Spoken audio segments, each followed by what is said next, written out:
dia tidak betah bertatapan mata atau kontak mata dengan panjenengan.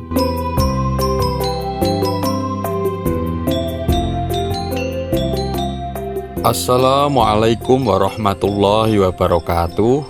Salam sejahtera, salam rahayu untuk panjenengan semua. Sedulur, jika kita ingin bisa membaca apa yang ada di dalam sebuah buku, tentunya kita harus belajar ilmu baca-membaca seperti yang kita lakukan di waktu kecil di bangku sekolah dulu. Dimulai dari mengenal huruf-huruf, sehingga bisa mengeja setiap kata, sampai bisa membaca setiap kalimat-kalimat yang ada di dalam buku tersebut. Nah, begitu juga jika kita ingin membaca pikiran orang, itu juga ada ilmunya. Dan di antaranya, yaitu yang pertama, seperti menggunakan ilmu titen kalau dalam Jawanya. Ilmu titen itu sama dengan ilmu psikologi, yang itu timbulnya berdasarkan dari penelitian atau berdasarkan apa yang direkam oleh otak manusia dalam jangka waktu yang lama. Sama kalau di dalam Jawanya, ilmu titen juga berdasarkan panitenan atau pengamatan dalam jangka yang panjang juga. Sehingga itu menjadi sebuah rumus pengetahuan. Dan yang kedua, dengan cara menggunakan ilmu spiritual. Seperti dengan menggunakan ilmu yang biasa disebut ilmu kebatinan, yang menggunakan mata batiniah, atau yang biasa disebut menggunakan mata ketiga, yang secara ilmiahnya ini disebut ilmu telepati, yaitu mengenali pikiran atau isi pikiran manusia melalui getaran energi atau gelombang pikiran tersebut.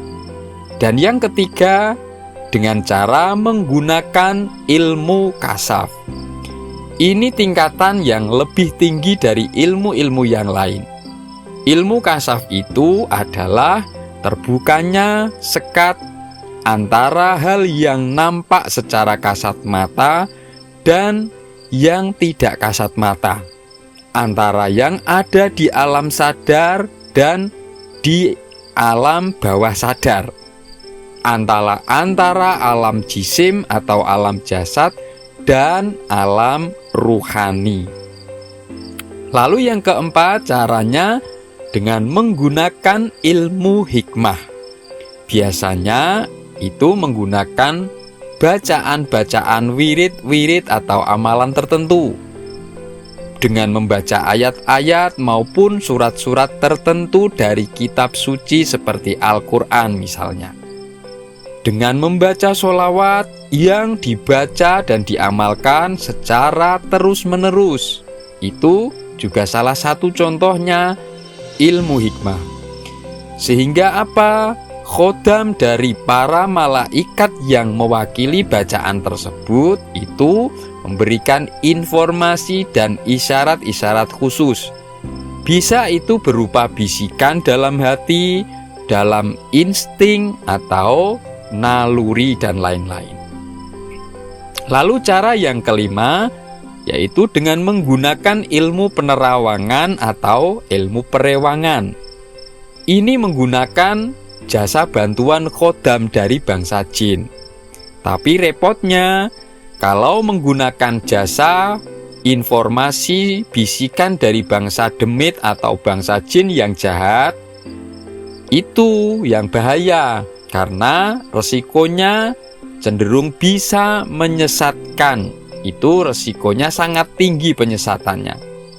Dan cara membaca pikiran orang yang sederhana itu pakai ilmu titen atau ilmu gerak tubuh. Karena gerakan atau isyarat dari tubuh itu adalah ekspresi, adalah pancaran dari apa yang ada dalam benak atau pikiran dan hati seseorang. Di antaranya bagaimana? Yang pertama, caranya melalui pandangan mata. Karena apa? Mata adalah jendela hati manusia. Dan orang yang tertarik, suka, peduli dengan panjenengan, itu dia pasti akan betah kontak mata dengan panjenengan. Jika seseorang itu tidak suka dan tidak peduli, bahkan iri dan menyimpan perasaan dendam kepada panjenengan, tentu pasti dia tidak betah bertatapan mata atau kontak mata dengan panjenengan. Dan biasanya dia cenderung membuang mukanya ketika dipandang. Dan jika dia diam-diam kok mengamati dengan lirikan tajam ke arah panjenengan, itu tandanya seseorang tersebut menyimpan rasa iri dan dendam. Tetapi jika dia melihat dan menundukkan kepala terhadap panjenengan, itu bisa diartikan dia hormat dan merasa malu kepada panjenengan. Itu juga bisa. Lalu yang kedua, dengan melalui sentuhan tangannya panjenengan, itu bisa mengetahui bagaimana sifat dan apa yang dialami seseorang. Seperti contoh ketika bersalaman. Jadi ketika panjenengan bertemu dengan seseorang lalu berjabat tangan atau bersalaman, coba perhatikan. Jika jabatan tangannya itu lembut, dia memiliki kepribadian yang baik terhadap panjenengan. Jika jabat tangannya meremas kuat, bisa berarti dia memiliki sifat pemaksa atau otoriter. Dia akan menyetir panjenengan, itu artinya. Lalu jika jabat tangannya itu kok lemah, dia punya sifat atau sikap yang kurang percaya diri, kurang bertanggung jawab orangnya, dan kurang peduli. Dan orang yang seperti itu pun cenderung punya kekhawatiran yang tinggi terhadap dirinya sendiri. Lalu yang ketiga, melalui raut wajahnya. Orang yang sumringah dan berseri-seri wajahnya, dia lebih memiliki pikiran-pikiran yang positif dan hati yang baik ketimbang orang yang selalu cemberut dan jarang senyum. Orang yang wajahnya berseri-seri, dia lebih bisa dijadikan teman baik dibanding yang wajahnya selalu kusut dan cemberut. Lalu yang keempat, melalui gerakan kepalanya. Orang yang memiliki pikiran positif dan hati yang tenang, kepalanya lebih cenderung terfokus pada satu pandangan dan tidak cepat berubah-ubah atau tidak sering menoleh ke sana kemari ketika berhadapan dengan panjenengan atau ketika mengobrol.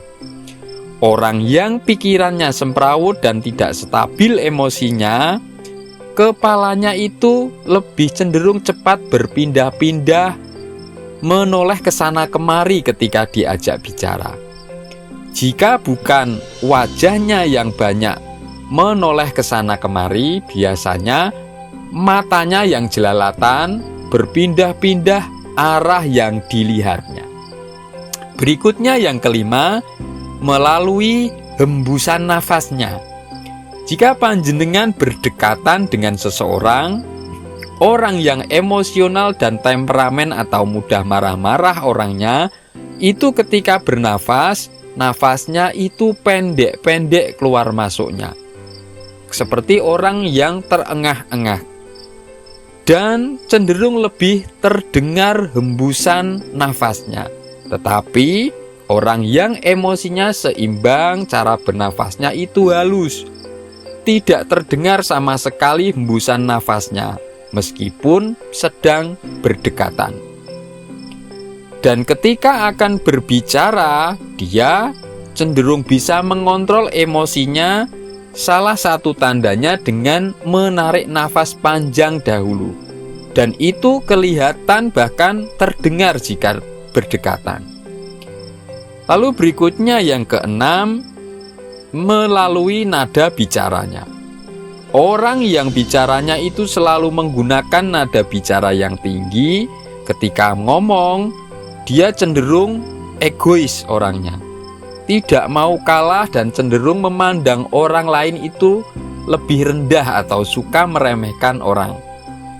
Dan orang yang cepat cara ngomongnya dan cenderung tidak jelas artikulasi atau apa yang diucapkan, itu orang tersebut biasanya suka buru-buru, orangnya tidak sabaran dalam banyak hal. Dan orang yang bicaranya itu nadanya sedang, santai, dan runtut dalam berbicara, itu orangnya cerdas dan bijaksana. Dan orang yang ketika bicara itu kurang jelas suaranya, lirih, dan kata-katanya juga sedikit, cara bicaranya juga kadang tidak jelas apa kata-katanya itu, dia cenderung suka semaunya sendiri. Orangnya pun sensitif, mudah tersinggung, dan juga mudah bosan. Lalu yang terakhir, yang ketujuh, yaitu melalui gerakan tangannya. Orang yang ketika duduk di kursi misalkan dan sering suka bersandar, lalu posisi kedua tangannya itu membentang ke kanan dan ke kiri maupun ke salah satunya, seperti ini contohnya, itu cenderung orangnya sangat sombong. Orangnya juga susah dinasehati. Begitu juga yang sering ketika duduk menempelkan telapak tangannya pada lututnya, yang seperti ini. Nah, itu juga sama. Tapi kalau yang ketika sedang berdiri dia suka menyilangkan kedua tangannya seperti ini, itu orangnya juga cenderung sombong dan suka menolak ketika diberi masukan. Nah, sedulur, itulah beberapa cara membaca pikiran dan karakter kepribadian seseorang dengan cara yang sederhana. Jika ada pertanyaan atau respon apapun terkait apa yang kami sampaikan ini, monggo silahkan tulis saja pada komentar. Terima kasih sudah menyaksikan, semoga ini bermanfaat. Salam sejahtera, salam rahayu, wassalamualaikum warahmatullahi wabarakatuh.